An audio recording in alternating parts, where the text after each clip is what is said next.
make this patchwork pot holder. But first, always remember to share this so it will save to your profile and you can find it when you're looking for it again later.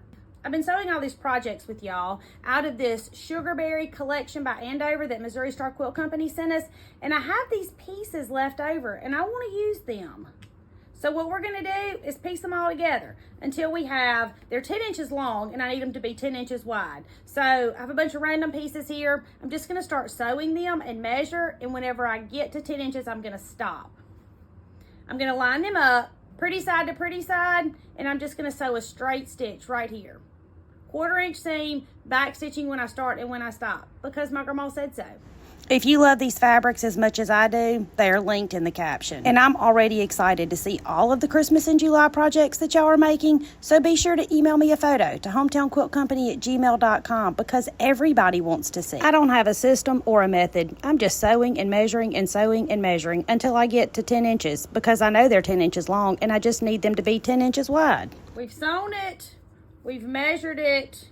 We are 10 inches by 10 inches. Now we're going to iron it. Now, this is my ironing situation.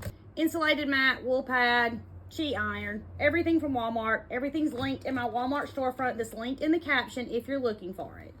We've sewn our random pieces together. This is one layer of wrap and zap. It's a scrap that I had. I don't care how many layers you use. Do not yell at me. I only ever use one. I do not burn my hands. If you want to use more, I want you to use more. We're going to lay our wrap and zap down. Then we're going to lay our pieced block that we just made down, face up on top of our wrap and zap. And then we're going to lay our solid 10-inch square face down. So we have wrap and zap, our pieced block, and our solid 10-inch square, pretty side to pretty side, together in the wrap and zap underneath. We're going to sew all the way around. Do you see how mine is a little bit bigger than my square? It's because I was sewing a bunch of random sizes together and I just sewed until it was big enough. Now we're going to put a mark right here.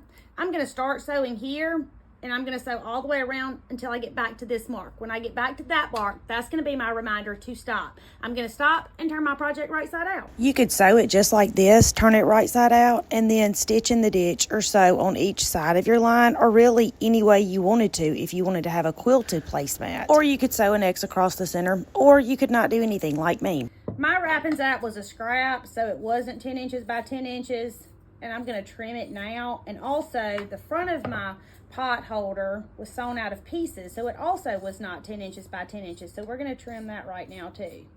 After we trim all the way around, we're going to turn it right side out. Then we're going to top stitch it, close up our hole, and we're going to have the cutest gift ever.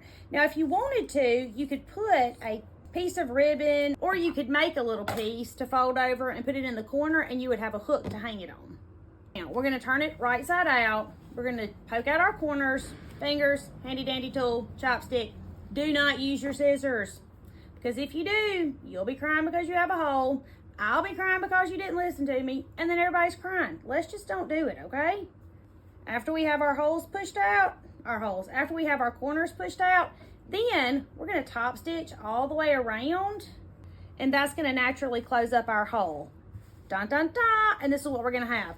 And before y'all get in my comments, yes, you can sew an X across it. No, I'm not sewing an X across it. No, it will not come undone. But if you want to sew an X, I want you to sew an X. And we're doing Christmas in July, but these pot holders are great for any season, any holiday, any birthday, any gift, anything. They're practical and precious.